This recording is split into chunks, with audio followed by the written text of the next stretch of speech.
Le podcast d'aujourd'hui, comme tous les podcasts qu'on fait depuis le début, sont présentés par nos chers collaborateurs principaux, Eros et compagnie, qui vous offrent un rabais de 15% en ligne, donc sur tous les jouets que vous voulez avoir beaucoup de plaisir, que ce soit dans vos fesses, dans votre vagin ou dans votre bouche.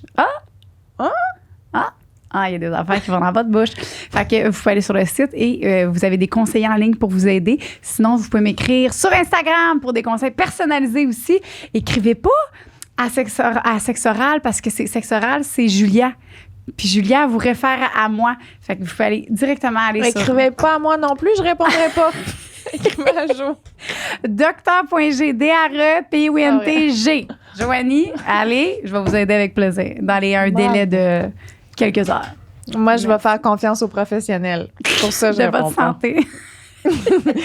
Merci, Eros et compagnie. Eros et Sexoral et vous, à la maison.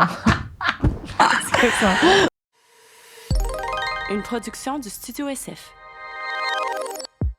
Aujourd'hui, on a invité une personne incroyable que j'ai fait la connaissance grâce à Lisande. Merci vraiment d'avoir invité Tadoula. Oui. C'est Tadoula qui est... C'est mon accompagnante à la naissance. C'est ça qu'elle fait. Elle était aussi infirmière, mais maintenant, elle ne fait que ça. Fait qu'elle accompagne des femmes durant leur grossesse, et la naissance, et l'allaitement. Et, c'est ça. Puis elle vient nous parler un peu de ça, de la grossesse, de l'accouchement, de la naissance. Puis c'est vraiment intéressant. Ça fait du bien.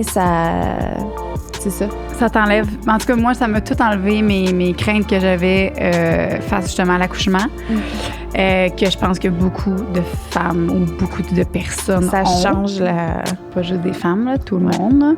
Et vous allez beaucoup apprendre. Puis j'espère vraiment que vous allez l'aimer autant que nous parce que moi, c'est déjà... Le rendez-vous est déjà pris. Je suis même pas enceinte puis j'apprends déjà. C'est avec toi. Je t'ai acheté. Merci. Un bon podcast. Amusez-vous. Le podcast d'aujourd'hui est présenté par Faire Vidéo, qui est nos nouveaux commanditaires. On est full contente parce qu'ils nous ont envoyé des beaux cadeaux. Oui. Vraiment très, très, très heureuse. C'est une compagnie de bijoux qui est faite au Canada, au Québec plus précisément. Il y a plusieurs, en fait, variétés. Tu as des bagues, tu as des colliers, tu as des bracelets, tu as des chaînes que tu peux personnaliser. Fait que tu as plus de 400 choix que tu peux faire avec des pierres qui ont des significations que je vais laisser Lisande parler. Parce qu'il y a un service en plus qui s'appelle le service de carte blanche. Puis elle va personnaliser quelque chose fait pour toi. Puis moi, elle m'a fait, tu sais, dans le fond, cette chaîne-là, chaque petite pierre, la chaîne qu'elle a choisie, tout est pensé pour moi. Puis elle m'a écrit une longue lettre en m'expliquant ce que chaque pierre signifiait puis qu'est-ce que ça apportait, tu sais. Puis, tu sais, il y a une petite pierre mauve parce que c'est le mois de naissance de mon garçon, la pierre de naissance. Il y a des pierres qui sont faites pour accompagner les mamans dans leur grossesse. Puis c'est vraiment, c'est ça. Puis en lisant la lettre, j'ai eu des petites larmes aux yeux parce que j'ai vraiment senti que c'était pour moi. Puis ça, ben ça fait du bien. Puis quand tu le portes aussi, c'est pas juste tu portes un bijou, tu portes quelque chose que tu sens qui t'accompagne. Puis ça, c'est spécial, très, très spécial. Donc voilà. Et c'est fait par Juliette Paturel qui fait des bijoux, elle, depuis qu'elle a 8 ans. Native de Rimouski, mon coin de pays, parce que je viens du Bas-Saint-Laurent/Gaspésie. Fait que je suis très fière, c'est ça, de l'encourager puis de collaborer avec elle. Et elle vous offre un code rabais. Le code Sexoral qui vous donne 20% de rabais sur tout. Fait que allez voir parce que pour vrai, les bijoux sont vraiment, vraiment beaux. Puis en plus, ben, sont spéciaux. Merci.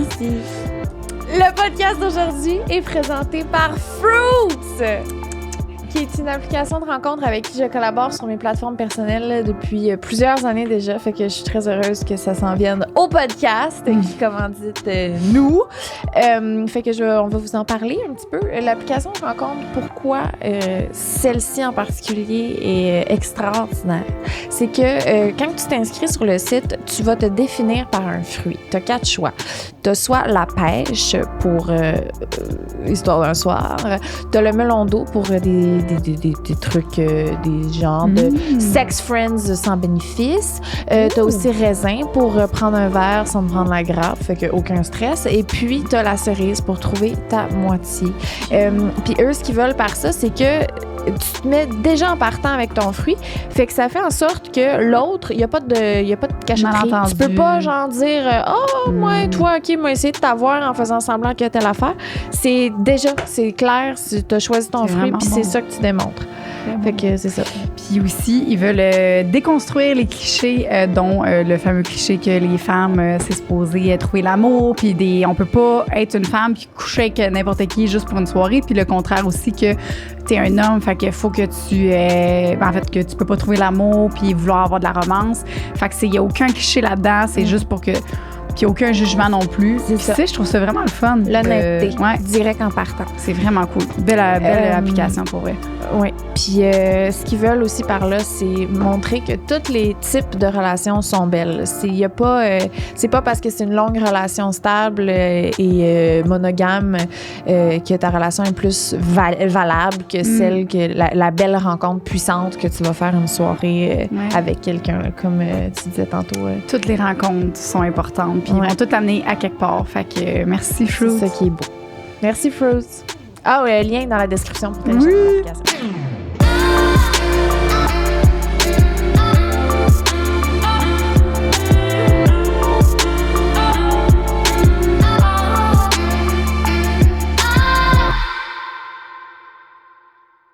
Allô, Julie. Salut.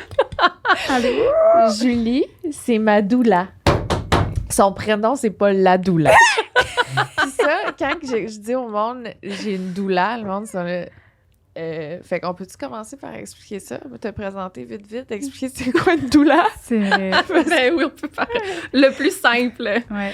Moi, j'aime dire doula parce que je suis paresseuse, puis c'est le petit nom court cute, mais c'est une accompagnante à la naissance, dans le fait. Oh. C'est que le terme plus connu, c'est accompagnante à la naissance. Okay. Donc, c'est accompagnante. Moi, j'ai dit accompagnatrice. Un bout, on peut c'est pas accompagnatrice. Non, je pense accompagnante. Accompagnante. Ouais. C'est quoi, pourquoi la doula, c'est un surnom? C'est quoi? C'est pas un surnom, c'est juste, il y a les deux termes. Doula, c'est un vieux nom, en fait, qui provient du grec ancien, qui signifie être au service de la mère. Donc, dans le fond, nous, c'est ça qu'on est, les accompagnantes à la naissance à la base. Après, bon, on élargit un petit peu nos services, si je peux dire, ou ce qu'on fait. Mais à la base, notre rôle premier, c'est d'être là pour la future maman, pour la nouvelle maman. Fait que j'ai pas une liste définie de mes tâches comme doula parce que ça s'adapte et ça change d'une maman à l'autre. Je vais être là.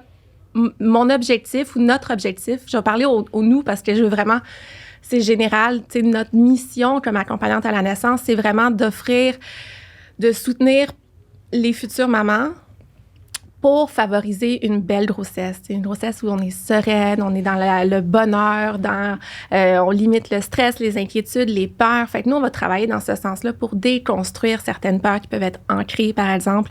On va aller rassurer, informer, guider à travers toute la grossesse. Puis d'une femme à l'autre, ben, les inquiétudes de l'une ne sont probablement pas les mêmes que l'autre. Fait que c'est pour ça que d'une maman à l'autre, ben, mon travail change, si je peux appeler ça un travail, là, parce que je vais vraiment m'adapter aux besoins de chacune. Mais là, toi, à la base, tu avais une formation d'infirmière? Je suis infirmière auxiliaire. C'est ça. Donc, j'ai travaillé pendant plusieurs années dans différentes cliniques. J'ai travaillé à l'hôpital, en CHSLD, chirurgie oculaire, gériatrie. J'ai vraiment fait de tout. Puis, quand je suis tombée enceinte de ma fille, je suis tombée en retrait préventif. Puis, par la suite, c'est là que j'ai vraiment fait le shift, en fait. J'ai été en retrait préventif. J'ai pas eu une très belle grossesse. En fait, c'est comme très tabou, ça aussi, mais j'avais pas vraiment de plaisir enceinte.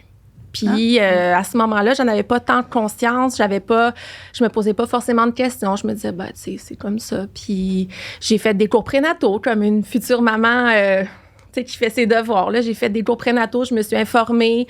Je suis arrivée à mon accouchement et j'ai complètement perdu le contrôle. Ça a été la cascade d'intervention très rapidement, en fait, là. Donc, par la suite, ma fille, quand elle est née, Elle a été hospitalisée. J'ai passé quelques jours en néonat avec elle. Ça a été comme un début très difficile aussi. C'est quoi néonat, excuse? En fait, c'est quand les bébés naissent qui sont hospitalisés, ils sont à l'unité de néonatologie.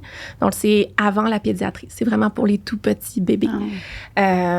Pédiatrie, c'est quoi? Pédiatrie, c'est l'étape d'après. Fait, c'est de bébé à enfant, ils vont en pédiatrie. Ça, c'est à l'hôpital? C'est à l'hôpital aussi. En fait, c'est les différents départements. Fait quand un bébé naissant a besoin de soins, il va en néonatologie. Après le retour à la maison, s'il a besoin de soins, d'être hospitalisé, il va être en pédiatrie. C'est bon.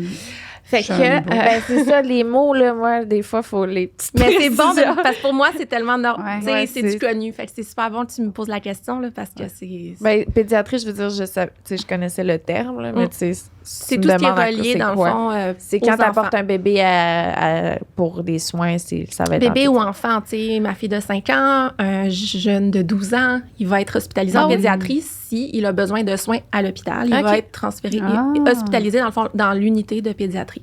C'est des soins qui sont adaptés pour les enfants. C'est des médecins qui sont spécialisés en pédiatrie. À 12 ans, j'avais l'impression déjà d'être une adulte. Ben oui. Ça ramène, hein? Non, t'es en pédiatrie.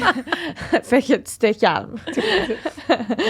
C'est beau, tes ondes. Mais il me semble que je me rappelle pas que j'avais été en pédiatre où ma fille, elle va voir son médecin, notre médecin. Oui, mais ça, c'est différent. L'hôpital, on parle de soins de quand un bébé est malade. Tu vas pas voir...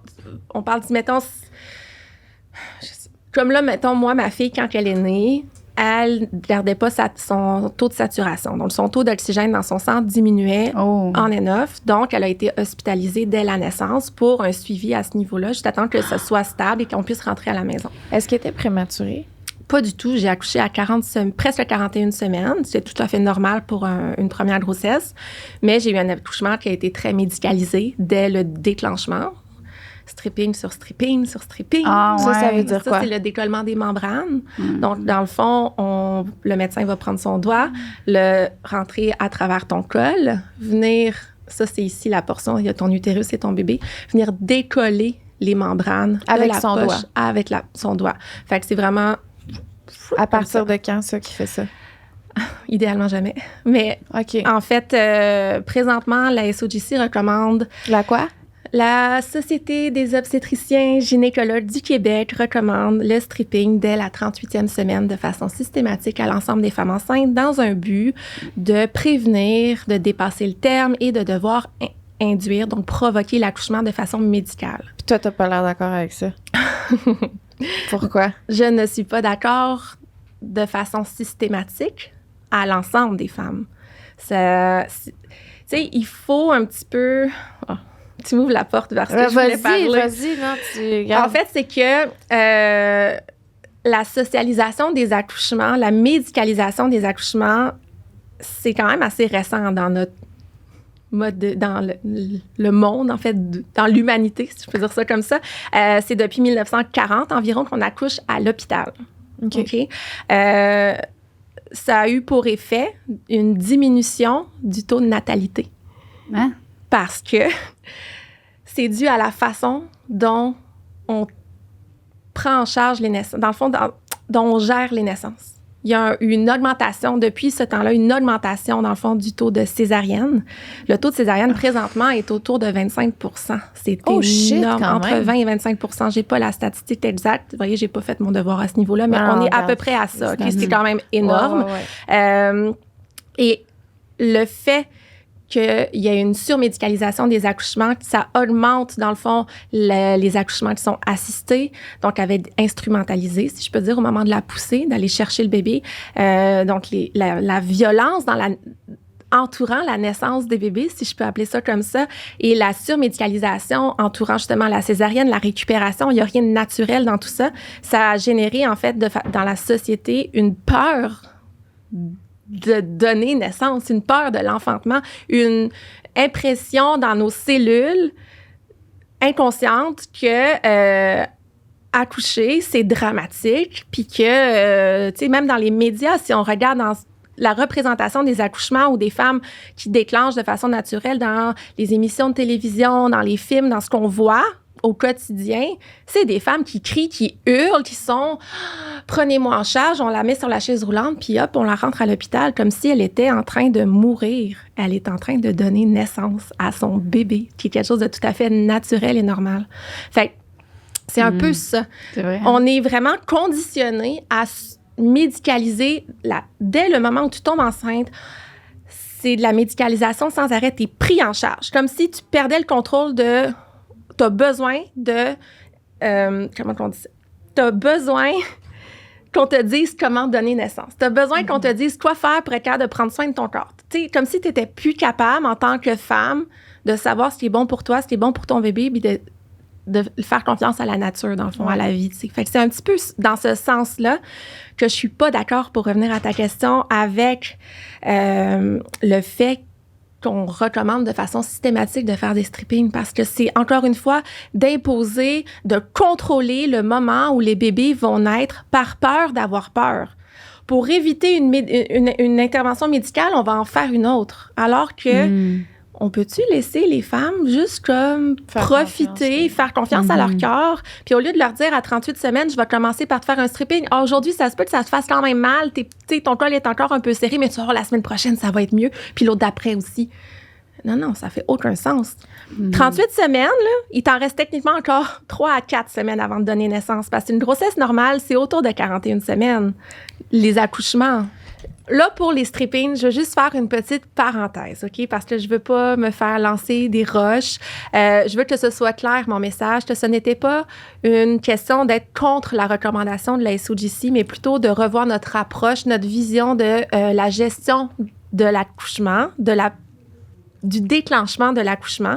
Et dans ce sens-là, tu sais, il y a plein de médecins absolument ouverts d'esprit qui vont vous en parler parce que c'est leur travail puis c'est correct, mais qui vont simplement vous le proposer puis vous dites, ben je suis pas intéressée, j'aimerais mieux attendre, je ne veux pas, puis qui vont dire, OK, tu sais, c'est pas une obligation puis c'est pas tous les médecins ou on le voit moins dans les sages-femmes, mais quand même, les sages-femmes pourraient le proposer aussi, qui vont vous l'imposer, puis qui sont des médecins barrés, là, non, il faut faire ça. Fait, je veux juste faire la parenthèse par rapport à ça pour pas que mon message soit mal compris. Mon but n'est pas de bâcher là, la SOGC et sa recommandation, parce qu'en effet, il y a quand même des circonstances où ça pourrait être une bonne option de se tourner vers le stripping. C'est juste que je pense que ça, je l'avais dit, mais c'est vraiment, dans le fond, la façon systématique de l'imposer à un certain stade à l'ensemble des femmes, de l'imposer tout le temps et non de façon circonstancielle à celles pour qui ça pourrait être bénéfique. C'est plus dans ce sens-là. Voilà. Merci. Merci pour ta l'heure. Pourquoi qu'on dit 9 mois si c'est 40 semaines? Ça, là, c'est de la façon dont les gens vont compter. Tu sais, en France, puis ici, c'est différent. Est-ce qu'on compte à partir de l'ovulation, de la fécondation, ou nous, ici, on compte en nombre de semaines d'aménorrhée, aménorrhée étant le nombre de semaines sans menstruation. Donc, on va calculer la grossesse à partir de la première journée des dernières menstruations. Ouais. Et c'est comme ça qu'on tombe à un nombre de 40 semaines. Ouais.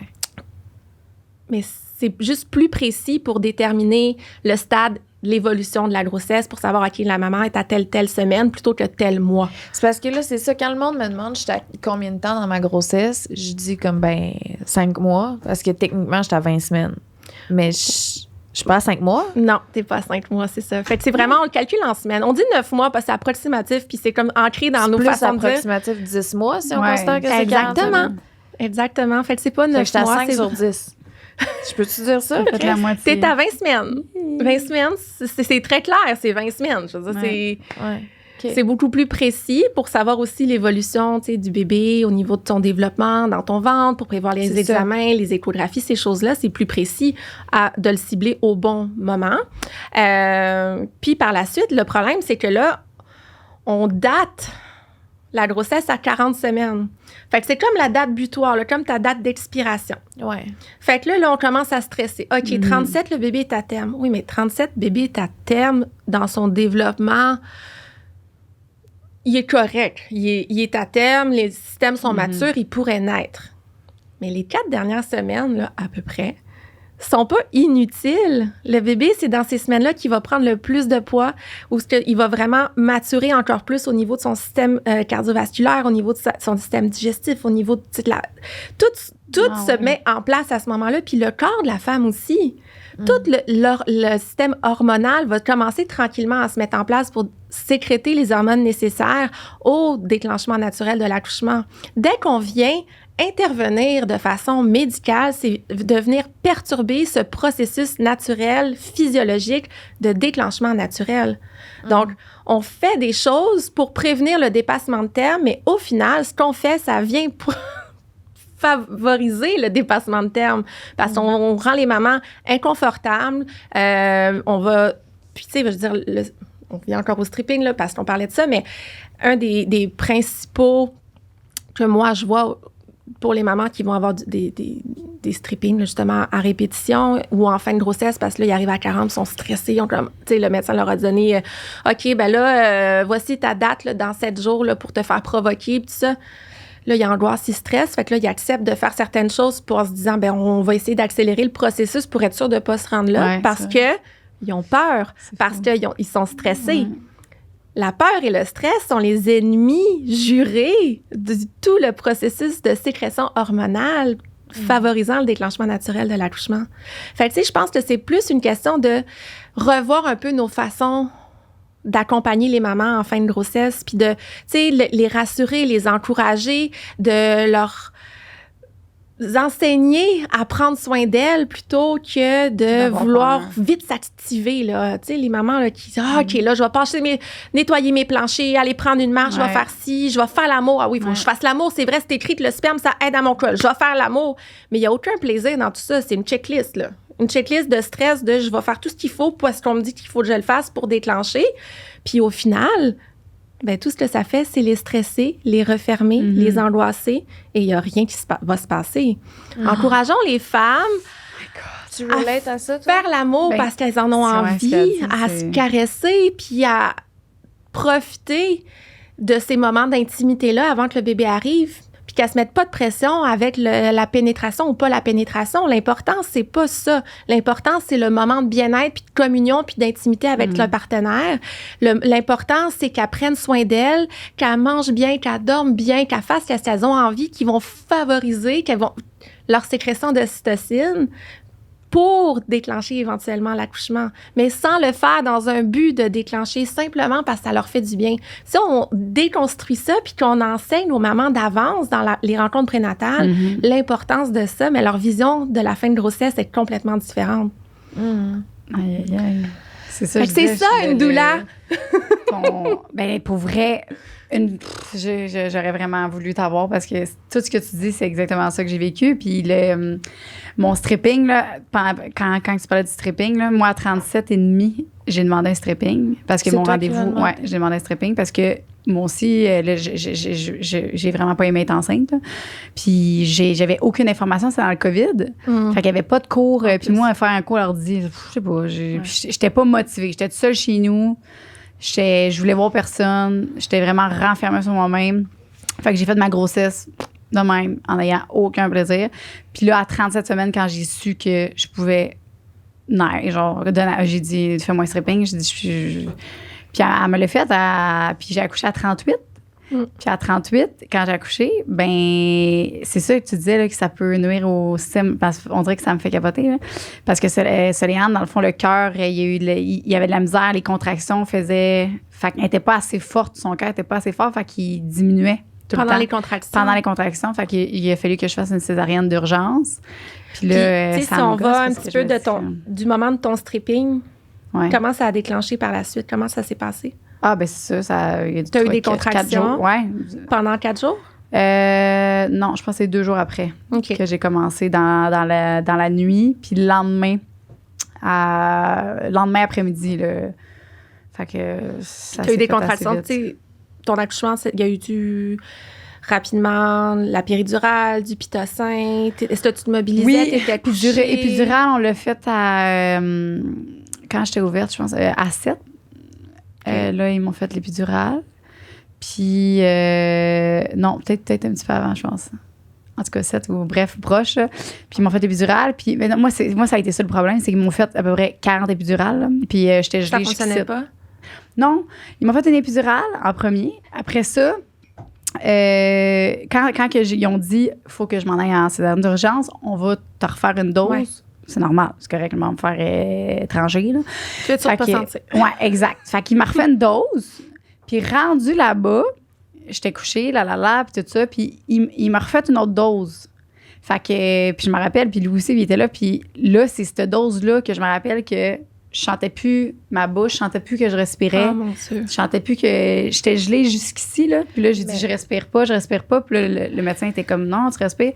Fait que mon accouchement, là, si on veut, là, parce que c'est la pire affaire que j'ai vécue de toute ma vie, là. Je faisais juste essayer de respirer tout le long. Puis là, quand il a sorti le bébé, ben Soléane, ben, il a dit, t'as vu-tu? J'étais en panique. J'ai dit, je veux pas. Fait que je voulais même pas mon enfant. Ça a pris comme 4 heures avant de l'avoir. Mais tout ça, on dirait que ça me fait capoter parce que je me dis, j'ai tellement voulu accoucher tôt, puis j'ai peut-être fait ça trop tôt.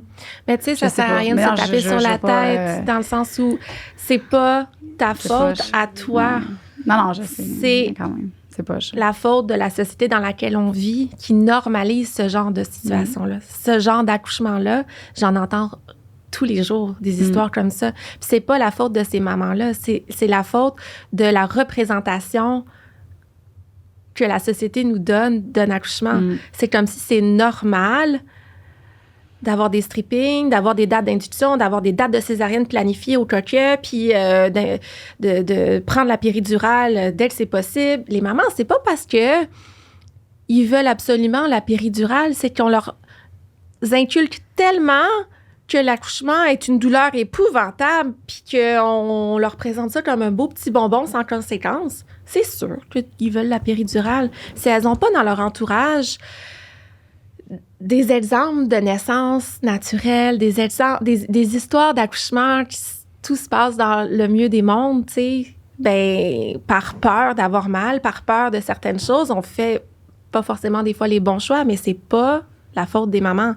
C'est un gros travail. Moi aussi, tu sais, la naissance de Léa, c'est ça. C'est un gros travail pour moi de déconstruction, puis d'arrêter de culpabiliser, puis il faut pas trop j'en parle parce que je vais pleurer. Tu vois, c'est quelque chose qui est difficile à accepter, mais c'est aussi pour ça que je suis devenue doula, tu sais. J'ai eu besoin de comprendre, j'ai eu besoin de me faire... OK, mais pourtant, dans ma tête, j'étais prête, je m'étais informée, j'avais fait des cours. Pourquoi ça s'est viré comme ça? Puis c'est de là j'ai fait, OK, dans le fond, je savais rien.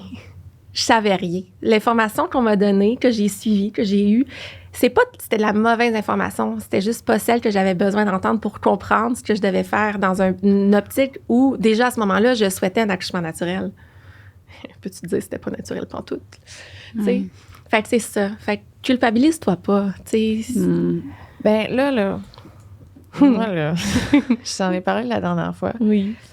Mais il y a une partie de moi qui se dit césarienne, là. Je me suis déjà fait charcuter pour mes boules, puis j'ai adoré l'expérience. Genre, ça me tente quasiment. Hein? Épidurale, j'aurais pas mal. Genre, je m'induire là, j'ai mon bébé plus de bonheur. Genre, moi, tout ce que tu me dis de la fille qui s'est fait rentrer ça dans la tête, c'est complètement moi. Je suis genre, absolument. Sors-moi là, piqûre, césarienne, rien à battre, on fait ça vite. C'est fou, hein? Mais... Puis quand tu l'as vécu, après ça, t'es comme, moi, je veux le contraire, là. Moi, je veux toi, puis je veux plus rien, là. Je veux même pas d'épidurale, je veux tout sentir, tout. J'ai rien senti, je veux tout sentir, je veux avoir mal. Puis c'est la plus belle des douleurs. Ben oui, je le sais. C'est tellement une intensité qui est unique. C'est la seule fois dans ta vie que tu as une douleur qui est associée à quelque chose de positif. C'est cette déconstruction-là qu'on doit faire. Puis tu sais, au final, là, c'est ça qui est beau, c'est je suis pas là pour te convaincre d'avoir un accouchement naturel sans épidurale. C'est pas ça mon rôle. Ben, pourquoi je vais t'informer? Tout ça, c'est ça. C'est parce que là, nous, on a déjà eu cette discussion-là parce que t'es venue chez moi puis tu m'en as parlé parce que j'étais comme, pourquoi quelqu'un voudrait un accouchement naturel si aujourd'hui, on n'a pas besoin d'avoir ça naturel? Genre, on peut ne pas souffrir. Pourquoi qu'on souffrirait? C'est quoi les avantages de ça? Genre? Mais tu vois... Puis là, ça, tu m'as tout dit, mais j'aimerais ça... Non, mais juste là... c'est pas de la souffrance. Il y a une différence entre la douleur et la souffrance. Il y a une fille, cette semaine, qui m'a dit qu'elle avait eu l'impression de se faire ouvrir en deux à frette. Tu me dis que c'est pas de la souffrance. Parce qu'elle a probablement eu un accouchement médicalisé. Tu sais, pour que l'accouchement naturel soit une expérience agréable, malgré, oui, la douleur, mais pour que ce soit une expérience qui est positive, où tu vis ça pleinement puis que tu es bien malgré ta douleur, il faut qu'il y ait quand même un certain nombre de choses qui soient mises en place. Tu sais, les perturbateurs de l'accouchement, c'est ça aussi qui va faire que souvent on va tomber dans la médicalisation parce que les mamans ne mettent pas en place tout ce qui est favorable aux hormones qui sont là pour te permettre de vivre ça d'une belle façon. Je te dis pas que t'as pas mal puis que t'es comme en train de puis de pouvoir, là. C'est douloureux, c'est intense, mais c'est en même temps tellement puissant comme cette sensation-là de dire, mon Dieu, je suis en train de donner la vie, là. Il y a comme un bébé qui sort de moi. C'est fort, c'est fou. Ça me donne un peu l'impression, OK, de comme... Comment je pourrais bien expliquer ça? Tu sais, maintenant, je suis chez nous, là. Je fais mes petites séances de méditation. Je suis dans ma petite spiritualité personnelle, toute seule, en cachette. Puis, tu sais, je fais mes affaires. Puis là, j'arrive à quelqu'un qui est vraiment, vraiment spirituel puis qui me parle de ses câlins aux arbres. Puis quand il me parle, il ferme les yeux puis il met une main sur son cœur. Genre, j'ai l'impression que c'est ça. Que j'arriverais pour accoucher puis ils sont là, non, tu donnes la vie. Je serais genre, ta gueule, tabarnak, j'ai mal! Tu comprends-tu? Oui. C'est ça que ça me fait. Je te rassure, je fais pas de câlins aux arbres. OK. Oh my God, Liz. Non! Pour vrai, oui. Mais je comprends en même temps ça. Je le comprends, tu sais, parce que t'es clairement de celles qui sont très programmées. Oui, absolument. Puis c'est correct. Comme je te dis, je vais pas faire une déprogrammation complète puis on va aller faire une petite séance dans la forêt ensemble. Ça serait très drôle. Mais au final, là, l'important, c'est pas pour ou contre l'épidurale. Puis tu sais, ça, j'en parle là, souvent, j'en fais là, des lives, des webinaires, des informations sur la péridurale. C'est de comprendre son effet bénéfique par rapport à la liste des effets secondaires possibles et le déclenchement de toute la cascade des autres interventions qui peuvent s'en suivre. C'est d'avoir conscience de ça pour être capable ensuite de faire les choix, de dire, ben OK, tu sais, la péridurale, pour moi, c'est quelque chose qui est important, puis je veux l'avoir éventuellement dans mon accouchement. OK, on va graviter autour. Faut pas que ce soit ta seule méthode de soulagement de la douleur, parce que tu vas pogner 2 minutes si ça fonctionne pas. Ouais. Puis tu vas être dans la panique, puis tu vas être complètement déstabilisé.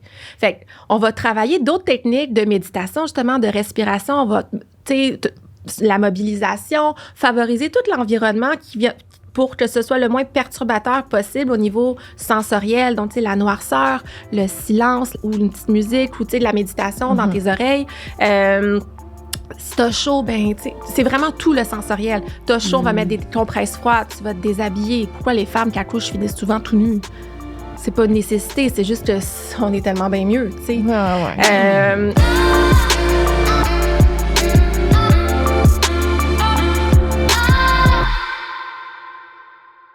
Le podcast d'aujourd'hui est présenté par nos amoureux d'amour Manscaped, qui est une compagnie de rasoirs électriques incroyable et qui a une technologie qui fait que tu ne peux pas te raser les testicules, ni les lèvres, ni le clitoris. C'est-à-dire raser. Tu peux te les raser, tu peux ne pas te couper. Oui, exactement. Ne pas couper, on veut les raser, mais on ne veut pas les couper. Puis c'est le fun parce que quand tu arrives avec plein de poils que tu as accumulés pendant tout l'hiver, comme moi qui fait ça, ben là, ça t'enlève ta touffe assez vite, puis après ça, tu peux te raser. Fait que ça, puis quoi d'autre? Ben ça peut venir aussi avec leur Platinum Package 4.0 qui vient en plus du rasoir électrique avec un rasoir pour le nez et les oreilles, un body wash, un shampoing et conditionnaire 2 en 1, un déodorant pour tes aisselles, un déodorant pour tes couilles, un toner pour tes couilles, des boxeurs vraiment, vraiment tellement doux avec un petit sac où tu peux mettre tout ça. Et puis, il y a un code aussi qui vient avec ça. Code de sexe oral 20 qui vous donne 20% de rabais. Et si vous avez jamais senti ces produits-là, vous allez tomber accro à la senteur. Ça sent bon. Oui, vraiment. Puis c'est 20% de rabais et shipping gratuit aussi. Donc, voilà. Merci Manscaped. On vous aime. Mouah.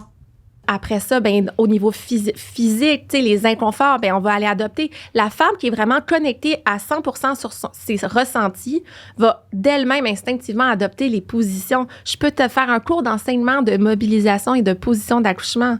Au final, tu vas te placer, si tu es vraiment à l'écoute de ton corps, naturellement, probablement dans une de ces positions-là, sans que j'ai eu besoin de te l'expliquer, parce que ton corps va te dire que tu as besoin de t'accroupir, va te dire j'ai besoin de me pencher, je suis bien à 4 pattes. C'est vraiment ça. Fait c'est vraiment plus de comprendre qu'il faut, avant de tomber dans gère-moi, gère-toi toi-même, prends le temps de laisser tes hormones, faire confiance à ton corps, être à l'écoute de ce que tu ressens, puis de graviter autour de ça avec toutes les méthodes plus naturelles de soulagement de la douleur. Puis tu pourrais être surprise à quel point, éventuellement, si tu es dans cette embarcation-là, basée sur tes hormones puis sur tes endorphines, ben tu vas te rendre à ta poussée de ton bébé, tu vas l'avoir dans tes bras, puis tu n'auras même plus pensé à prendre l'épidurale. Mais c'est juste de se donner la chance de... Puis éventuellement, si tu prends la péri, ben c'est bien correct. Tu vas te reposer, relâcher un petit peu, puis ensuite, ben je suis là aussi pour ça. Ouais. La péridurale, c'est pas je prends mon petit calmant puis je me couche sur le dos puis j'attends que mon bébé fasse la job tout seul. Oui, t'as besoin d'un répit puis t'as besoin... Parce que ton bébé, il est pas soulagé par l'épidurale. L'accouchement, c'est un travail à 2. Ouais. C'est comme une danse. Tu sais, ton bébé aussi, il bouge puis il travaille pour descendre puis s'engager dans ton bassin. Si toi, t'es là, tu prends la péridurale, tu te couches sur le dos puis tu fous rien. Il travaille tout seul. Ça se peut bien que son petit cœur te dise à un moment donné, gars, je t'ai écœurée de travailler fort, tu sais. Mais c'est correct, c'est pas grave.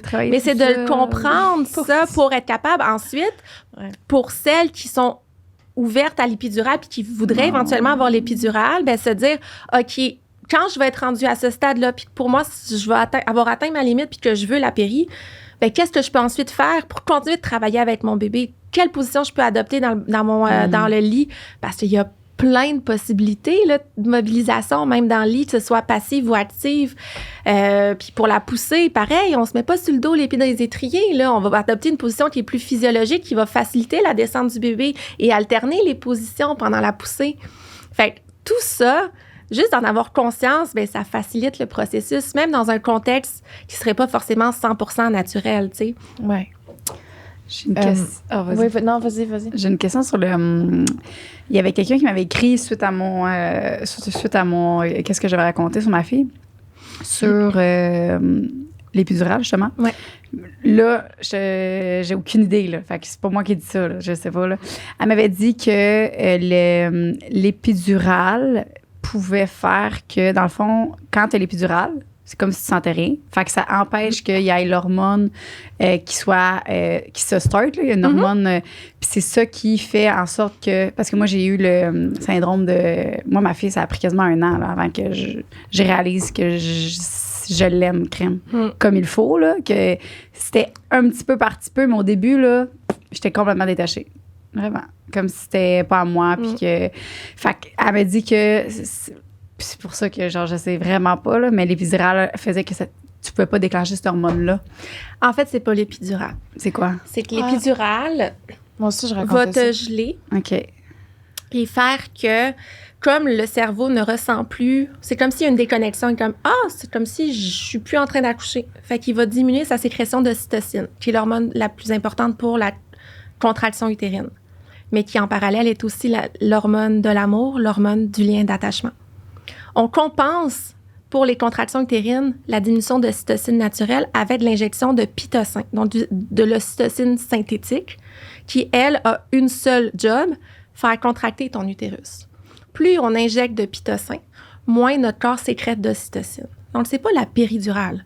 C'est l'effet secondaire de la péridurale qui est la diminution et l'arrêt des contractions, qui fait qu'on injecte du pitocin, qui fait qu'éventuellement, ben, plus on prend la péridurale tôt et qu'on a longtemps du pitocin, les risques à ce moment-là augmentent, qu'on ait les décélérations du cœur parce que le bébé se fatigue, parce que, ou une stagnation du travail, ou peu importe. On n'embarquera pas dans toutes les possibilités des différentes cascades d'intervention puis de problématiques possibles. Le point par rapport à ce que tu dis, c'est que moins tu sécrètes d'ocytocine, plus on te donne de pitocin. Plus on te donne de pitocin, moins tu sécrètes d'ocytocine. Puis là, à la naissance, l'ocytocine, c'est ça qui fait que quand ton bébé naît, c'est comme un blackout autour de toi, là. T'as ton bébé dans tes bras, puis t'es comme... T'as quasiment de la misère. Ça fait mal tellement que t'aimes, là. Ce sentiment-là d'extase, d'amour qu'on ressent pour notre bébé, ben les mamans qui vont avoir eu beaucoup de pitocin et qui ont une sécrétion hormonale d'ocytocine naturelle diminuée peuvent, je dis pas que c'est systématique, mais peuvent ressentir ce décalage-là entre j'ai mon bébé dans mes bras, je suis consciente, ah cool, je l'aime, mais je le ressens pas. C'est ça, exactement. Puis c'est prouvé que l'utilisation, je veux pas dire abusive, mais la grosse utilisation, disons, sur du long terme du pitocin peut éventuellement même entraîner plus de risque de développer une dépression postpartum. Tu vois, ça, c'est exactement ce qu'il faut me dire de c'est quoi la raison pourquoi qu'il y a des femmes longs naturelles. Parce que moi, je comprenais pas. Tu sais, on me disait... avant qu'on en parle, puis c'est pour ça oui, puis là, t'es à 20 semaines. Là. Je vais pas rentrer dans le cru de suite de ça, mais c'est dans ce sens-là, tu sais. C'est ça qu'il fallait que j'entende, moi, parce que j'étais comme, mais c'est quoi le rapport d'avoir naturel? Je comprenais pas. J'étais genre, c'est quoi t'essayes de prouver, là? Je comprenais pas. Mais c'est parce que personne dit ça, là. Mais là, tu me dis... Tout ce que tu dis là, OK, ben oui, c'est sûr que je vais pas l'apprendre. Puis encore une fois, tu sais, je veux vraiment... que tout le monde qui entend comprenne que je ne généralise pas. Mm-hmm. Ce n'est pas toutes les femmes qui prennent la péridurale qui vont avoir des accouchements hyper médicalisés parce que oui, dans certains cas, l'épidurale peut vraiment être le déclic de relâchement qui fait que l'accouchement déboule finalement puis le bébé naît en 30 minutes plus tard puis tout va bien. Ben oui. Ce n'est pas le démon. Ouais. C'est la mauvaise utilisation de la péridurale le problème. Ce n'est pas la péridurale en soi. Et c'est toute la surmédicalisation parce que ça reste que je suis quand même une professionnelle de la santé. J'ai un cerveau qui est quand même en bonne partie scientifique, qui a besoin de chiffres, de statistiques, de comprendre la physiologie des choses. Mais en même temps, parfois, d'être trop dans notre tête, ça peut nuire, tu sais. Fait que je suis comme un petit peu dans l'entre-deux, puis moi, je guide à travers tout ça. Le but, c'est pas de, comme je disais tantôt, convaincre tout le monde de retourner à accoucher dans une grotte dans le bois. Donner des câlins aux arbres. Donner des câlins aux arbres. Le but des doulas, c'est vraiment de favoriser la physiologie, favoriser les naissances qui sont le moins interventionnistes possible, le plus naturel possible, de manière à ce que ça préserve et que ça favorise la santé de maman puis la santé de bébé puis le plus beau moment. 4e trimestre, qui est la période postnatale, dans le fond. Fait que c'est vraiment cet objectif-là que je pense je peux dire avec certitude qu'on a toutes, là. Aïe, pour vrai, j'aurais tellement aimé ça, t'avoir. Mais là, je vais t'avoir, je vais avoir un autre bébé. Ouais, on n'a pas fini ensemble, là. Non. Puis quand tu commences, c'est quoi, mettons, le exemple, si moi, je veux faire affaire avec toi après, comment ça fonctionne? C'est tu me suis dès le début ou c'est plus quand tu arrives à un certain stade? Bien, ça dépend vraiment. T'sais, c'est sûr que si je parle pour moi, présentement... c'est mieux de me contacter dès le début de la grossesse parce que mon horaire est quand même assez rempli. Okay. Parce que personnellement, pour être capable d'offrir...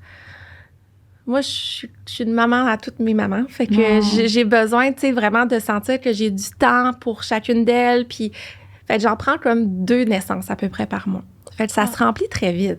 Okay. Puis, j'en prends pas l'été parce que ma fille, je passe l'été avec elle, tu sais, vu qu'elle a commencé l'école, tout ça. Fait que c'est vraiment aussi ce côté de la qualité de vie qui me parle beaucoup. Fait que tu vas par mois. Tu sais, mettons, moi, je suis due pour février, fait que tu me considères... Moi, je suis en mois de février. Toi, t'es dans mon février, c'est ça. Okay. Puis présentement, tu sais, là, les prochaines mamans qui vont tomber enceintes, c'est en ce moment, c'est celles du mois d'avril qui viennent tout juste, là. Elles sont à leur tout début, là, 6, 7, 8 semaines de grossesse. Puis les prochaines qui vont tomber enceintes, ça va être pour le mois de mai et ainsi de suite. Présentement, j'en suis là dans le mois de mon calendrier, là, disons. Mais c'est pas le cas de toutes les doulas, OK? Fait que si vous voulez me contacter, contactez-moi. Mais sinon, pour vrai, tu sais, il y a le site naissance.ca, c'est le site, dans le fond, du regroupement des accompagnantes à la naissance. Vous pouvez taper votre région et il va ressortir la liste des accompagnantes à la naissance dans votre secteur. Fait que par la suite, vous pouvez y aller par préférence. T'sais, on a toutes nos petites formations, notre couleur, nos façons d'aborder un petit peu notre approche, notre accompagnement. Il y en a qui sont formés en hypnose, il y en a qui sont formés Bon Apache, Rebozo, comme les vieilles écharpes, pas les vieilles, là, mais les écharpes mexicaines pour faire des suspensions, pour faire toutes sortes de choses. Ouais. Fait que, d'ailleurs... Qu'est-ce que tu veux, toi? T'en fais-tu? Non, mais je me suis procuré un bird sling. C'est quoi? C'est comme un peu comme les porte-bébés, là. OK. Mais tu l'accroches... Dans les maisons de naissance, en fait, c'est là partout. C'est comme une grande bande de tissu qui est accrochée au plafond pour que les femmes puissent justement faire des suspensions puis être en relâchement complet, mais en position debout. Je m'en suis acheté un pour pouvoir utiliser à l'hôpital. Parce qu'il n'y en a pas. Vas-tu le Pour pouvoir faire des... c'est oui, là. Ah, je vais là. Oui. Je suis supposée le recevoir dans les prochains jours. Fait que j'ai vraiment... C'est comme mon nouveau joujou. Mais, parce que moi, je travaille beaucoup dans justement le préserver la bulle. Fait que je suis pas très hands-on quand j'accompagne à l'accouchement. Tu sais, souvent, si tu me demandes ce que je fais à l'accouchement, je suis assise à côté de toi, puis je te regarde. Une fois de temps en temps, je vais te flatter, mais je suis vraiment là pour préserver l'environnement, pour favoriser l'isolement, la noirceur, la bulle. C'est ça, moi, ma job. C'est préserver ça. Tu as besoin de moi dans ta bulle, je vais être là. Mais tu peux-tu dire aux infirmières, genre, on ferme les lumières? Je leur demande pas de fermer les lumières. Je vais fermer les lumières. Par exemple, je peux leur demander que quand elles viennent, tu sais, souvent, ça fait partie du plan de naissance. Je vais leur, tu sais, puis quand j'arrive, j'ai honnêtement toujours un très bon contact là, avec les infirmières. Tu sais, déjà, si tu arrives en partant, tu arrives à l'hôpital, puis tu es comme, bon, moi, je suis l'accompagnante à la naissance, voici son plan, puis ça va être comme ça que ça va se passer. Le travail d'équipe va être difficile, tu sais. Puis honnêtement, moi, je suis vraiment pro-travail d'équipe. Là.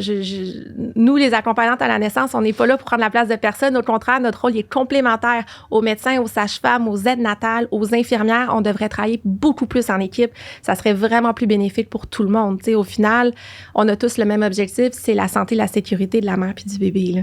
Fait que, moi, j'arrive vraiment là dans une optique de travail d'équipe puis de communion. Fait que, tu sais, je vais toujours commencer par me présenter. Puis, tu sais, bon, ben OK, maman ici aurait vraiment souhaité un accouchement naturel. Ça va vraiment bien. Je donne un petit peu un topo. Tu sais, souvent, moi, je vais à la maison avant. Fait que quand on arrive à l'hôpital, l'accouchement est déjà presque fini. Fait que... je comprends pas. Moi, genre, mettons, quand que je pensais à l'éventuel accouchement, mettons, le moment de bonheur que je ressentais, c'était à l'arrivée du bébé, mais tout le reste, je le voyais un peu comme un traumatisme, puis quelque chose de douloureux, puis quelque chose qui me faisait vraiment peur.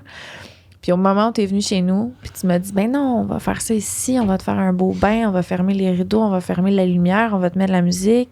Oh. J'étais comme, oh shit, OK. Tu sais, là, c'est la première image de... Je vais avoir un moment, le fun agréable. Tu sais, m'imaginer des estis de néons d'hôpital, là, de même, avec du monde que je connais pas, qui me regarde la snatch écartée grosse de même, puis me chier dessus. Là. Genre, c'est traumatisant, tu sais, en tout cas. Ouais, sinon... C'est tout sauf ça. Ouais, c'est ça. Ouais. Hey, c'est fun, là! Tu sais, imagine quand t'arrives à l'hôpital, parce qu'il faut comprendre ça aussi. Tu sais, faut pas... Je veux pas taper sur la tête du personnel médical, là. C'est tellement pas ça. Mais imagine une maman qui arrive épuisée après 15 heures de travail à la maison.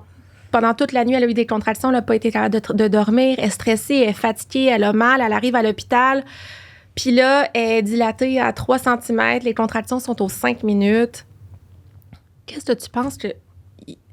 Leur option, c'est de proposer la péridurale ou un calmant, tu sais, la morphine ou peu importe, pour que la maman ait un petit moment de... Parce que c'est ça, leur formation d'accompagnement, c'est d'accompagner la maman dans un accouchement médical. Ça reste que c'est ça. Ouais. Tu sais, oui, elles vont... proposer le bain ou tu sais, mais au final ça reste que c'est pas la même prise en charge, même si c'est un terme que j'aime moins, de cette maman-là, puis l'évolution de son travail va se faire bien différemment que celle qui arrive dilatée à 8 cm, complètement buzzée sur ses endorphines, tellement qu'elle se rend pas compte qu'elle est à moitié tout nue dans le corridor de l'hôpital. Tu sais, je veux dire, dans ce temps-là, les médecins puis les infirmières, ils vont pas gosser à du monitoring, puis du ci, puis ils laissent la maman, elle est en train de le faire, là, elle accouche, puis ça va bien. Fait qu'ils sont là pour, OK, ouvrir le dossier, préparer la salle d'accouchement. Puis, tu sais, je l'ai vécu récemment, là. On est arrivé, c'était littéralement ça. On est arrivé au triage, 3 secondes au triage. Ah, elle est à 7, on va l'amener dans la salle d'accouchement. Vite, vite, vite, on prépare la table. Ils sont ressortis. Le médecin est venu faire son examen. Ah, elle est rendue à 9, en, je sais pas, là, genre 40 minutes, même pas, là, entre le triage et le temps que le médecin vient de faire son examen. Bien, tout est beau, ça va bien. Fait que vous me direz, mais vous voyez des cheveux, puis il est reparti. Mais voyons. Mais oui. Mais crime, ils doivent t'aimer de bord. Ben, mais c'est pas juste moi, c'est le contexte, en fait. C'est une femme qu'on laisse vivre sa vie, puis accoucher, puis à qui on a donné, qui a confiance, puis qu'on a laissé le processus naturel sans intervenir. C'est des accouchements qui se passent de façon merveilleuse et tout le monde va bien. Le bébé allait bien, maman va bien, poussée quand même assez rapide, pas de déchirure, bébé en pleine santé, maman en pleine santé. C'est ça, c'est de comprendre ça. C'est pas peu importe t'accouches où, au final, c'est pas t'accouches à l'hôpital ou en maison de naissance ou à la maison, c'est l'approche que tu vas avoir entourant la naissance, tu sais. C'est vraiment ça, je pense. J'ai entendu vraiment souvent des histoires de femmes qui commencent qui veulent vraiment être en maison de naissance, qui commencent là, qui sont là genre 24 heures, puis que ça finit de toute façon à l'hôpital parce que c'est ça.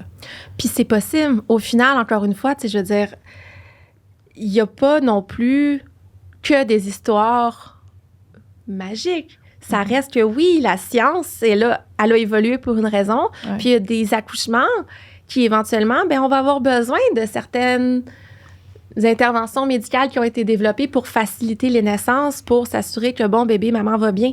Je dis pas que c'est l'utilisation abusive en fait de tout ça, systématique de tout ça qui est problématique. Ouais, c'est pas le fait que ça existe. Ouais. C'est notre approche, notre vision de tout ça. Parce que oui, il y a des mamans qui vont accoucher en maison de naissance et qui finalement réussiront pas, puis ils vont réclamer la péridurale, puis ils vont être quasiment dans un état de panique puis de douleur. Oui, elles vont avoir accouché en maison de naissance, puis on a des sages-femmes, mais la sage-femme, c'est le pendant du médecin dans une approche plus naturelle, mais la sage-femme n'est pas beaucoup présente au moment de l'accouchement. C'est vraiment les aides natales, si je peux dire, qui sont le penchant, en tout cas, semi-équivalent des infirmières dans une approche non médicale, disons. Fait que, tu sais, si la maman, de son côté, elle n'a pas fait ses lectures, elle n'a pas eu, tu sais, une préparation prénatale pour se préparer à un accouchement naturel, c'est sûr qu'à un moment donné, cette maman-là, même si elle est en maison de naissance, elle frappe un mur puis elle tombe en état de panique parce que la douleur, l'intensité est trop forte puis qu'elle n'a pas d'outils pour gérer ça. Mm-hmm. Fait que, c'est encore une fois, c'est pas tant le lieu d'accouchement, c'est la préparation, puis l'accompagnement, puis la déconstruction de ses peurs, puis, tu sais, pas juste de la maman, mais aussi du partenaire ou de la personne qui va accompagner, parce que le partenaire ou la partenaire qui est avec la mère qui accouche a besoin d'être préparé aussi à ce qui s'en vient. Si on a une petite boule de nerfs bien stressée, bien angoissée autour de la maman qui accouche, va mettre ton adrénaline ailleurs, là, tu sais, tu nuis au processus, là, tu sais. Ben, c'est ça. Fait que l'accompagnement, il se fait en équipe, là, c'est la préparation. Puis les accompagnantes à la naissance, on sert à ça aussi. On n'est pas là pour prendre la place du partenaire. On est là pour accompagner le partenaire à relaxer. Combien de fois ça m'arrive, je suis comme, hey, t'as-tu mangé? Va donc te faire un lunch. Va relaxer. Oui, mais elle va être seule. C'est parfait. Regarde, adore entre ses contractions. Tout va bien. Va manger, va prendre une douche, va prendre une marche. Elle va être encore là dans 1 heure quand tu reviens ou dans 30 minutes. Tu sais, c'est vraiment ça, en fait. C'est arrêter de penser que c'est correct, tout va bien. Puis Louis était comment? Louis, il était vraiment correct pour vrai. Il était vraiment... il gérait. Ouais. Il était pas stressant. Mais il a l'air d'un gars quand même très relax, là, quand je l'ai rencontré l'autre Louis, fois. Je pense que la définition du non-stress, c'est Louis, là. Il est vraiment pas stressé. Mais ça me stresserait, moi, on dirait, parce que là, justement, vu que je me dis qu'il a fallu, là, quand elle dit, OK, il faut faire une épidurale d'urgence, puis là, tout le monde, on a 30 minutes. Là, puis là, moi, j'ai commencé à full stresser parce qu'il y avait 30 minutes, genre, puis là, tout le monde se dépêchait. Impossible que j'accouche chez nous parce que j'aurais la peur que s'il arrive de quoi, il soit trop tard, puis que là, il arrive de quoi à mon bébé, puis là, je m'arrête, tu sais. Fait que moi, j'aimerais mieux accoucher à l'hôpital, mais j'avoue, c'est stressant. c'est impossible que j'accouche chez nous à cause de ça. J'ai été traumatisée de la tournure de l'événement. J'avais 30 minutes, top chrono, tout le monde courait partout, puis je voyais tout ça. Ça peut te rassurer. Quand on décide qu'il y a une césarienne d'urgence urgente, le bébé peut naître dans 5 minutes après. Fait que c'était peut-être pas un vrai contexte d'urgence. C'était une urgence, mais pas urgente. OK. Dans le sens où on s'active, mais tu sais... Quand c'est vraiment urgent que le bébé va genre mourir si on le sort pas là, tu sais, t'es transféré, on ouvre, c'est fini là. C'est très rapide là. OK. Fait que, oui, c'était probablement une urgence, descendre à 40, mais pas une urgence urgente.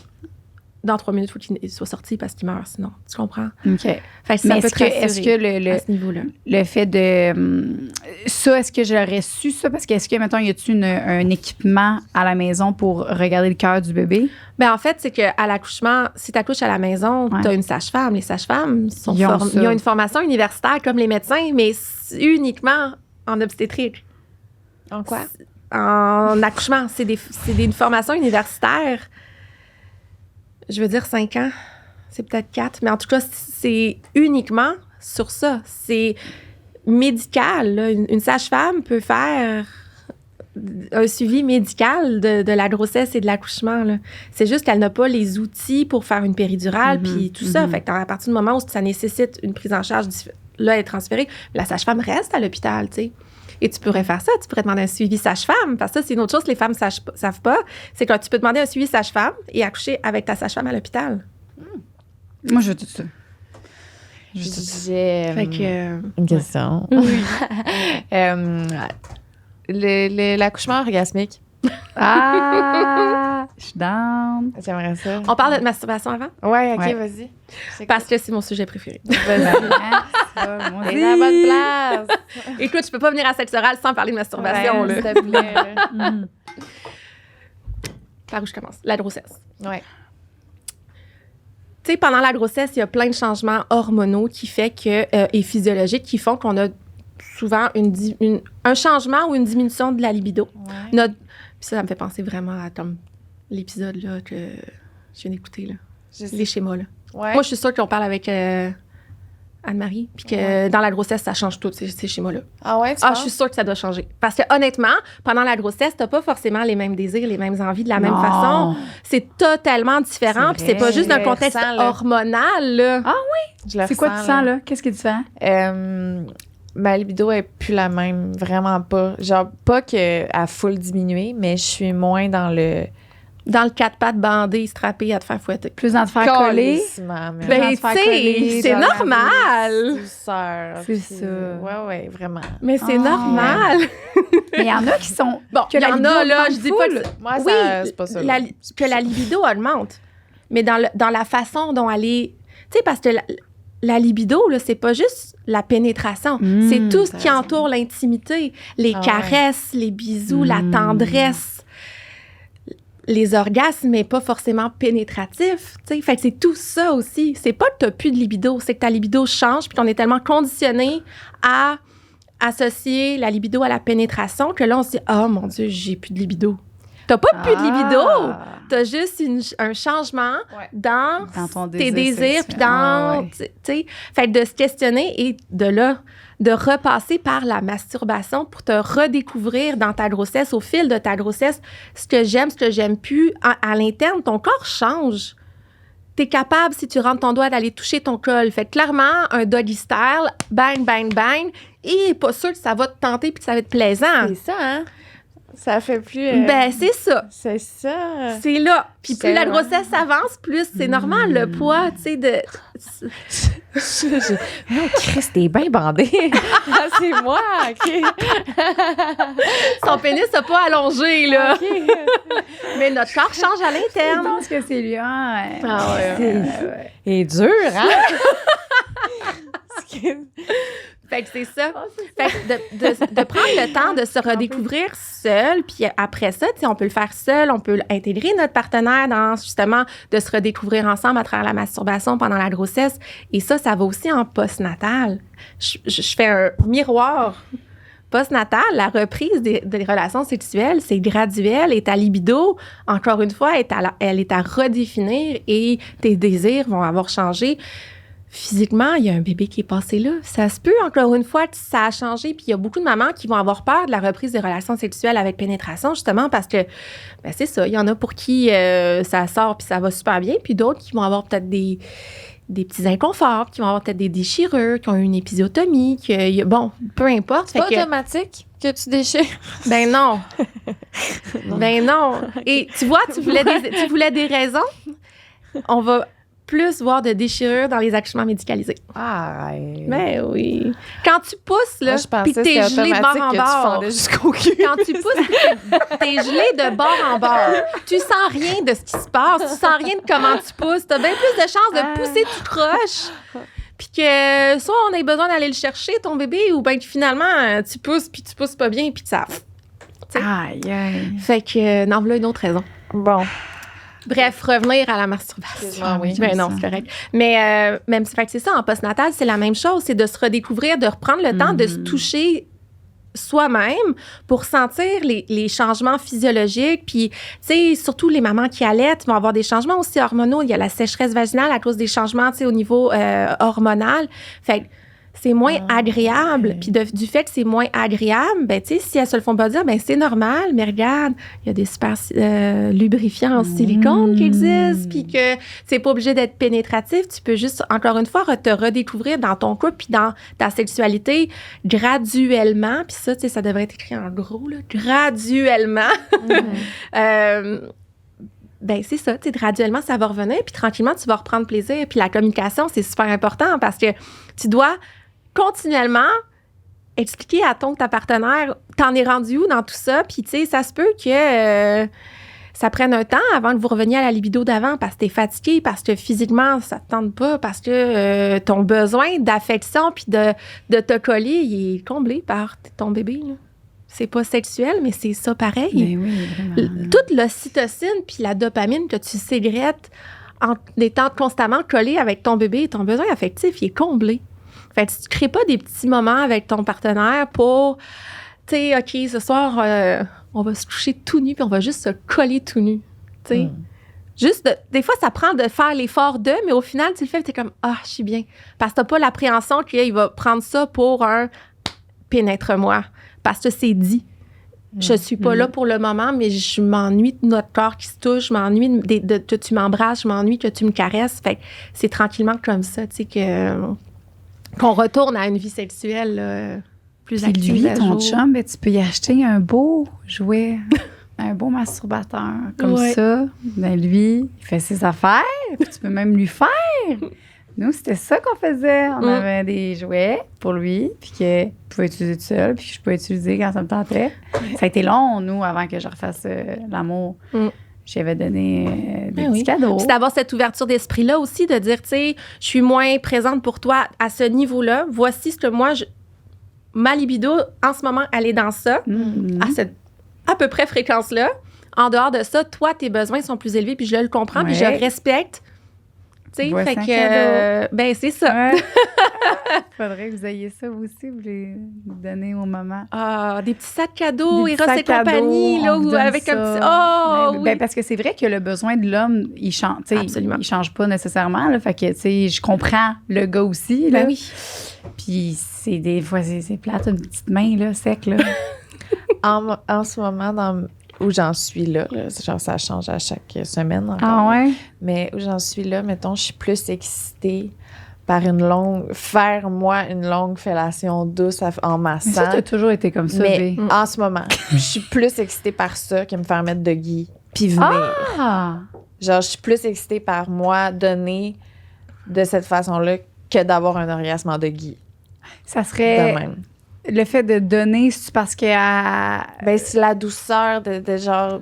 de mais mettons, toi, taponner, te faire ça, mais de douceur, sans te faire pénétrer, t'aimerais ça aussi? Ben, là, sûrement. Là. Ben, j'ai C'est tout juste- le kit. Non, Ok, mais ok. en ce moment, genre, te donner ouais. une idée de Où est-ce que t'es, là? où j'en Ouais. suis, Ok. là, d'être comme, tu sais, flattée. Là, Oh. puis c'est là que j'ai le plus le goût. Là. C'est une petite mielleuse. Ah oui. C'est vrai que t'es full colleuse, en plus. On n'arrête pas de se coller. Ah mon Dieu. tout le temps. Je suis frastinée par ma famille, mais bon.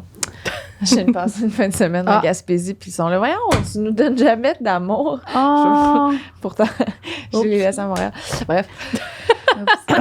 Je le donne tout à Joanie. Ouais, c'est ça. Fait que, OK, oui, excusez, toucher avant, après, pendant, après. Oui, mais pendant, parce que souvent, c'est la ça. masturbation pendant l'accouchement, ça, c'est Impossible. super tabou, mais oui. Et là, on ne parle pas de masturbation dans un but d'avoir un orgasme. Ah non? On OK, je parle- mets pas un petit jouet sur le clit, là. Ben oui. Je peux me mettre un jouet sur le clitoris? Ben oui. Pendant que j'accouche. Ben oui. Ben C'est oui. pas bizarre. Mais pas du tout. C'est tabou. C'est aux je yeux m'en de fous, ça, beaucoup de ça serait gens, tabou. c'est bizarre parce que mon Dieu, ça n'a pas de sens. Mais non, au contraire, Qu'est-ce que ça va faire? que ça va faire, Qu'est-ce que ça va faire? c'est, tu sais, quand tu fais l'amour ou quand tu te fais manger ou quand tu te fais masturber, le plaisir, il n'est pas juste au moment de l'orgasme. Il est dans tout le... Tu sens que, Ouais. tu sais, ça Ouais, gonfle, ouais, puis ça s'en vient, puis tu le sens que ça s'en vient. T'as pas besoin d'avoir force... Bon, c'est sûr que c'est le but, là, d'avoir l'orgasme. Ah, c'est ça. Mais tout ce moment-là du... ah, tu sais, quand tu le sens, ça vient, bien, ce plaisir, ce bien-être-là, tu peux te caresser puis te toucher puis aller stimuler tout ton clitoris, pas juste au niveau, tu sais, du gland du clitoris, mais vraiment au Ouais. niveau aussi, tu sais, le début à l'interne un petit peu, puis... oups, c'est tout, chez moi, ça m'en prendrait un. T'en as pas un en 3D, Ben, on là? en... Oui, Ça en prendrait tu un, m'écriras. Tu m'écriras, on en vend des petits clitoris 3D Oui. en grandeur nature. Les bulbes, tu sais. Fait Ouais. qu'on vient à l'interne un petit peu, Oui. à l'externe. Tu peux venir mettre un lubrifiant, même chose, puis de juste venir comme te caresser puis te toucher. Ça va générer la sécrétion d'hormones qui vont favoriser ton état de bien-être, la cytocine. Donc, ton cytocine monte dans le tapis, tu as des contractions qui sont plus fortes, plus régulières. Ton accouchement va être beaucoup plus rapide, va être beaucoup plus efficace. Ben, tu peux avoir un orgasme. Tu peux avoir un Il y en a orgasme. qui- C'est déjà arrivé que tu as suivi? Non, pas moi. OK.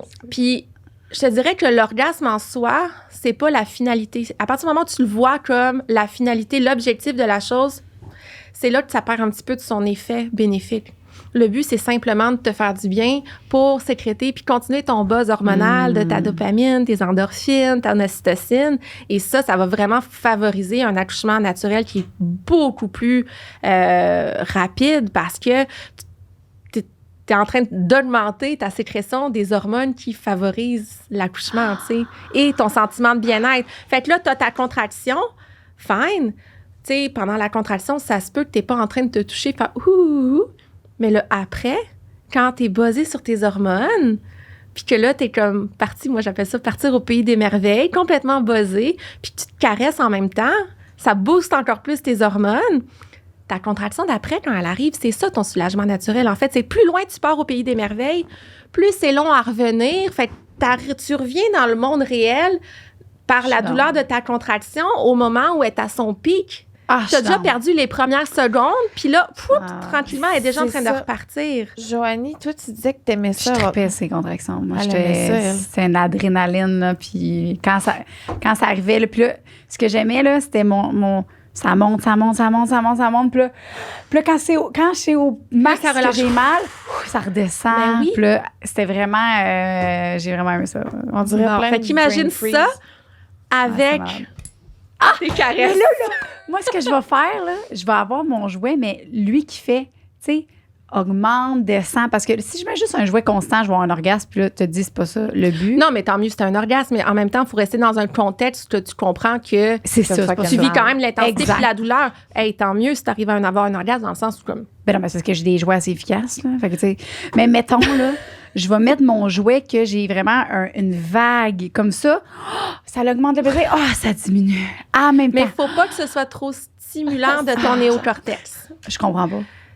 Quand t'accouches, faut que ton cerveau soit complètement à off. Fait que faut Fait- pas que ce soit quelque chose non plus Trop. qui est trop comme ouais, non, là, c'est pas la bonne vibration, la bonne intensité. Non, Tu sais, je vais que y aller tu- avec ça fait parce ça. qu'il faut pas que ça vienne te déconcentrer, si je peux dire, puis te ramener de ton pays des merveilles où t'es parti loin. OK, C'est ben pour oui, ça je vais que l'essayer. ben c'est ça. On Il y va a, fait qu'il y a différentes choses, puis sinon être avec moi, de toute simplement façon. avec tes mains, puis non, comme non. non, toi je sais. Non.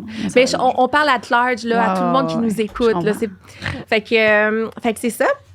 OK, Joanie est allée faire pipi. Puis je pensais à toi tout le long. Ah, Ben là, le c'est fun. bizarre, mais. Non. Je m'essuyais. Je suis comme, la douleur. Non, c'est vrai. Yes! Non, c'est une blague, mais pour vrai, je t'aime vraiment. Ah, moi aussi. C'est J'ai voulu que tu sois vraiment- enceinte. Ah, ben, regarde. Mais oui, mais c'est ça, c'est bien. Toi, tu me dis pas tout de suite, mais pour vrai, En fait, c'est dans mes plans, là. tout de suite ou OK, tout de suite. pas pour l'été, mais tout de suite, c'est correct. OK, je vais essayer. Mais non, mais. Sinon, après ça, juillet août, faut pas que tu sois toi, tu t'accouches en juillet août. Après Ok. ça. OK, parfait. C'est bon. Fait que tout de suite ou un petit break. Oui. Mais je serai pas là, c'est pour ça. Ah, OK. Mais de toute façon, dans 2 semaines, j'ovule. là. Fait que, Ouais, regarde. qui se manipule. Ah ouais, let's Ah ouais, go. let's go. Ah ouais, Louis. Je me mets. Louis. Ah ouais. Dépêche. Qu'on soit Ah, enceinte merde. au moins un peu en même Oh temps. my Oh! Je vais manger. Je vous aime. C'est quoi la dernière partie? C'est Oui, vas-y, l'accouchement l'orgasmique. orgasmique. OK, c'est ça qu'on veut OK. savoir. Bon, fait que l'accouchement orgasmique. Déjà, si on regarde un petit peu le terme, que j'ai fait un peu de recherche là-dessus, parce qu'on s'entend, c'est quelque chose de très rare. Le terme qui ressort le plus, c'est jouissance obstétricale. OK. C'est pas... c'est ça. On dirait... Tout de suite, il faut comprends pas. catégoriser d'un point de vue médical, là, tu sais. C'est comme une jouissance obstétricale, parce qu'il faut expliquer, ce n'est pas... Comme si ce n'était pas un orgasme. C'est comme une jouissance qui est en lien avec la gynécologie, la physiologie. Fait que déjà, la société nous a encore... La socialisation là, des accouchements, elle nous a OK. rabaissé ça à quelque chose de plus... en tout cas, moi, j'aime moins ce titre-là, disons. Là. Fait qu'il c'est ça. Il faut savoir que c'est quelque chose qui est très, très rare. Il n'y a pas beaucoup d'études non plus là-dessus. La seule que j'ai trouvée ressort de 2013 sur quand même un nombre moyen. Là, il y avait environ 206 000 femmes qui ont... Quand même beaucoup. Oui, j'avoue, quand même. Et là-dessus, c'est 668 femmes qui ont été répertoriées, donc 0,3% de femmes qui ont admis à leur sage-femme avoir ressenti du plaisir au moment de l'accouchement. Fait que c'est très rare. C'est pas un but ultime à atteindre. On s'entend là, parce que vous allez être déçus. Tu sais. Ouais. Puis ça prend tout un contexte, une mise en pour favoriser éventuellement la possibilité d'avoir un accouchement orgasmique. Donc, déjà, de un, ça prend un accouchement qui est 100% naturel, donc aucune intervention, mais c'est un autre but, tu vois, une autre belle raison. Donc, un accouchement 100% naturel, qui est respecté, qui est dans un environnement qui est calme, où on va favoriser vraiment le sentiment de confiance, de sécurité de la femme, où ça va être ininterrompu. Tu sais, dans le fond, ce qu'on veut, là, c'est reproduire au moment de l'accouchement, l'environnement de quand on fait l'amour puis qu'on atteint un orgasme. Tu sais, si les lumières sont fortes, puis il y a plein de bruit, puis tout le monde qui rentre puis qui sort, puis tu te fais te regarder, puis qu'on t'interrompt, puis que pas sûr que tu vas venir.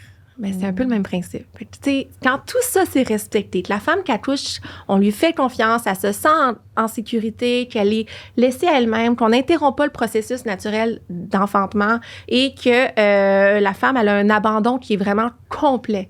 Elle, des peurs de l'accouchement, il n'y en a pas. C'est comme, je vis ça comme une expérience magique, transcendante et j'ai vraiment une confiance aveugle en mon corps et je vis chaque sensation comme un abandon complet de ce que je ressens puis qu'elle accepte l'intensité puis la douleur. Tu sais, on est vraiment dans ça. À partir de ce moment-là, il faut vraiment ouvrir son esprit aussi durant l'accouchement, lâcher prise, comme je disais, de façon à ce que quand on a un orgasme, on peut, pas quand on a un orgasme, mais quand on est en train d'accoucher, on puisse éventuellement atteindre l'orgasme. Tu sais, un peu comme quand on est trop dans notre tête, là, quand on... Ah non, fais un peu plus à gauche, un peu plus à droite. Ah, fais ci, ah, fais ça. Mm-hmm. Tu viendras pas, là. Parce que t'es trop dans ta tête. Mais c'est la même chose. Si t'es trop dans ton corps à essayer de comprendre comment y arriver, tu y arriveras pas. Il faut vraiment juste laisser les choses aller, puis ça va venir tout seul. D'ailleurs, l'ensemble des femmes qui... des commentaires ou des comment tu dis ça, Des feedbacks? Témoignage. des feedbacks, oui, des témoignages, merci. Ouais. Des femmes qui ont vécu des accouchements orgasmiques disaient qu'elles se sont fait prendre par surprise parce qu'elles s'en attendaient pas. Elles s'étaient vraiment transcendées, là, buzzées complètement sur leurs hormones, puis à un moment donné, cette espèce de « Oh my God, qu'est-ce qui se Ça, passe? » c'est quand le bébé sort en Oui. même temps?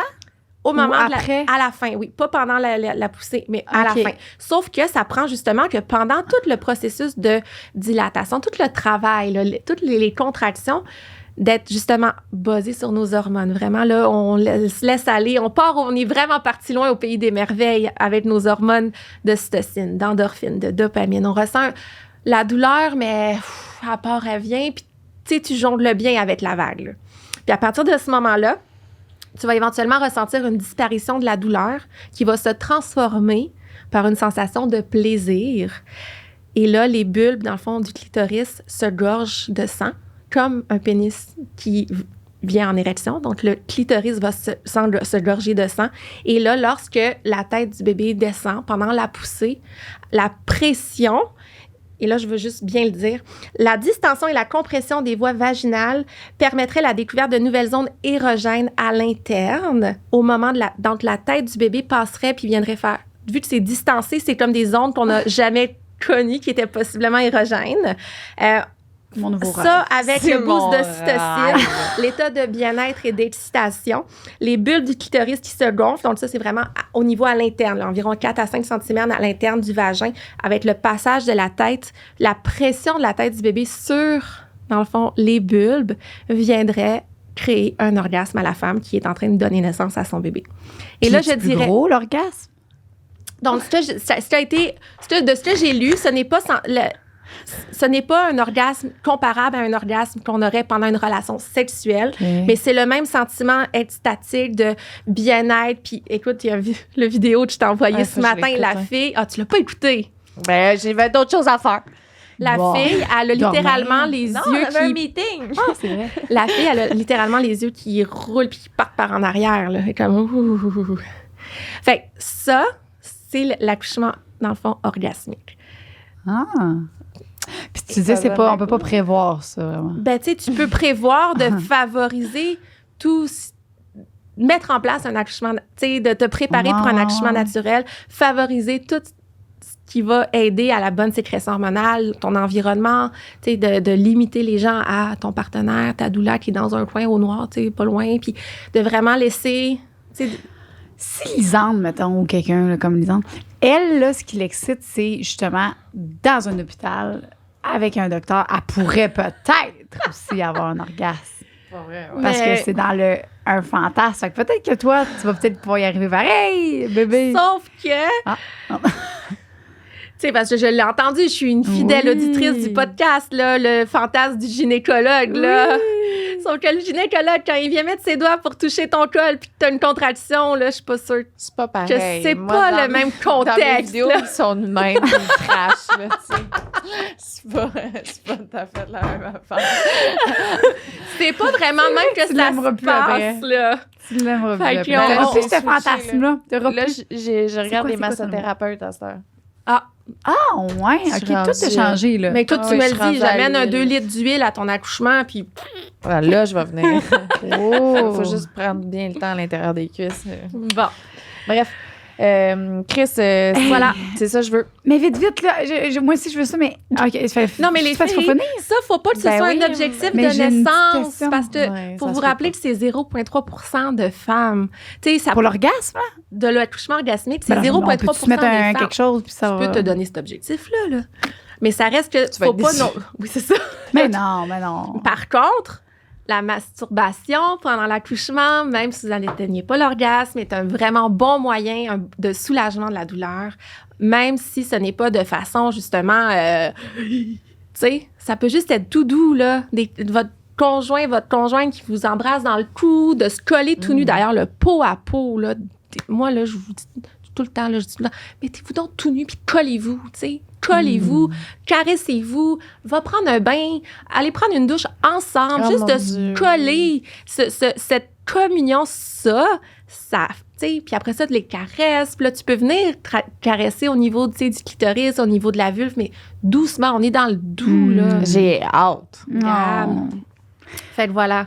Puis je sais pas si les jouets pendant que mon médecin disait que la vibration pouvait créer des contractions, puis Oui. fait que c'est ça. Parce que dans le fond, c'est pas la vibration qui... Ben, oui, ça pourrait, mais c'est surtout, dans le fond, quand t'as ton orgasme. Ouais. D'ailleurs, à moins d'une contre-indication médicale, n'ayez pas peur d'avoir des orgasmes même durant la grossesse ou en fin de grossesse. C'est pas des orgasmes, même si ça vous génère des petites contractions qui vont être problématiques et générer un accouchement prématuré. Là. C'est vraiment une réponse physiologique à la forte sécrétion de cytocine à ce moment-là. Mais à moins d'une contre-indication médicale, il n'y a aucun danger. Là. Faites-vous plaisir. Puis c'est juste la vibration que c'est pas... Non, la vibration, c'est dans le même principe. Au final, c'est la contraction. C'est comme quand on est trop fatigué, on a full marché, puis là, tout d'un coup, j'ai une contraction. C'est comme... C'est une réponse physiologique. En fait, l'utérus est un muscle. Fait que tu peux te mettre un gros vibrateur dans le vagin, là, puis ça te vibre sur le col, puis pas de danger. Ben oui, mais je suis pas sûre que ça... Ben non, mais là, c'est ça, un vibrateur, là, dans... Oui, mais peut-être pas. C'est juste que dans le sens où, durant une grossesse, je pense pas que tu vas avoir du plaisir si ton vibrateur vibre sur ton col. C'est plus dans cette optique-là. Ah. Tu sais, à l'interne, oui, OK, ouais. de la même façon... Mais un peu comme on parlait tantôt, tu sais, le doggy style bien fort sur le col quand t'es enceinte, il est moins le fun. C'est parce que les sensations sont différentes pendant la grossesse. Puis aussi, souvent, c'est l'image qu'on a, tu sais, de... c'est comme c'est proche du bébé. Tu sais, des fois, il y a des blocages émotifs mentaux aussi par rapport à ça, tu sais. Fait qu'on est beaucoup plus dans une recherche de douceur, puis de... Mais si c'est tu utilises ton vibrateur de la même façon que durant la pénétration, où le pénis vient quand même proche du col, puis que, tu sais, bon, oui, il y a des coups, il y a de la vibration, il y a des mouvements, mais ça, c'est pas dangereux, là. C'est vrai. C'était pas ça qui était dangereux. Oui, il m'avait dit ça. Mais mon médecin était un peu... c'est ça, il était pas heureux, hein. Puis moi, j'ai posé plein de questions là-dessus. Il était genre traumatisé. Cadeau. Non, mais il était genre... Je pense que c'est la première fois que quelqu'un demandait ça, mais j'étais comme, non, mais parce que monsieur, là, c'est ça, là. Moi, il faut vraiment que je le sache, là, parce que... C'est ça mon travail, puis c'est ça ma vie. Je suis testeuse, il faut que je les essaye, là, tu sais. Mais il m'avait dit aussi que ce qui était dangereux aussi, c'est enceinte, on est plus propice aux infections. Fait qu'un jouet qui... des fois, c'est ça. Fait que... Puis moi, ben, j'avais pogné une infection. C'est pour ça, il m'avait chicané. Oui, mais ça, oui, absolument. Un bon savon, on nettoie les jouets tout le temps après et des fois... Il faut vraiment bien nettoyer. Bien nettoyer, puis bien... absolument. Moi, ça, c'est très important. Je me suis rentrée genre des gros tubes de crème dans le vagin parce que pendant genre une semaine, à cause que j'avais mal nettoyé mon jouet. En fait, j'avais pas nettoyé. Tu sais, c'était ça. Il faut vraiment bien nettoyer les jouets. Bon. On conclut là-dessus.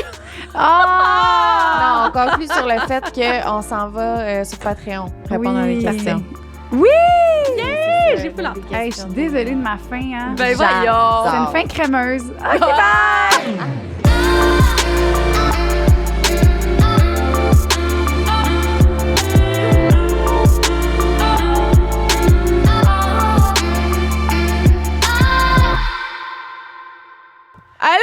Allô? On aimerait prendre le temps de remercier nos membres Patreon, nos cunilingus suprêmes pour commencer. Merci. Je vais y aller tout de suite. Je vais pas bretter parce qu'on est rendu une bonne tralée. On a Amélie Dubois, Amélie Hamel, Anne-Marie Spirituelle, Kat Mays, Charlotte Bérubé, Cody Broyce, Coquinette, Feu Follet, Frédéric Doré, Abiba Ojoada, Karianne Gauthier-Turgeon, Laure, Léa Veillette-Dufresne, Marianne Shorty Boulanger, Mégane Chouinard, Mélina Paquette, Millie Eros, Mille, Flex Sainte-Arienne, Olympe Quay, Roxane Dupuis, Sabrina Voisine, Samantha Thériault, Tricia Dorion, Imé Darèche et Émilie Cusson. Wow! Merci énormément. Crème, à un moment donné, il va falloir faire un podcast au complet. Ça va être juste nos remerciements. Ouais. Ça va être le fun, hein? Et nos rois de l'orgasme. Proxime, Sabrina Daou, Shannon B. Poigne et Sophie, toujours à l'écoute. Merci énormément. On vous aime plus que notre propre vie, là. Hein? Shannon, d'ailleurs, est aujourd'hui, elle est là avec nous, elle est en studio, elle a écouté le podcast avec Julie, qui est notre Madoula. Oui. Bref, puis c'est ça. Fait que quand que vous êtes roi de l'orgasme, vous pouvez venir ici même en studio assister au tournage. Donc, si jamais. Merci énormément. Mouah. Une production du Studio SF.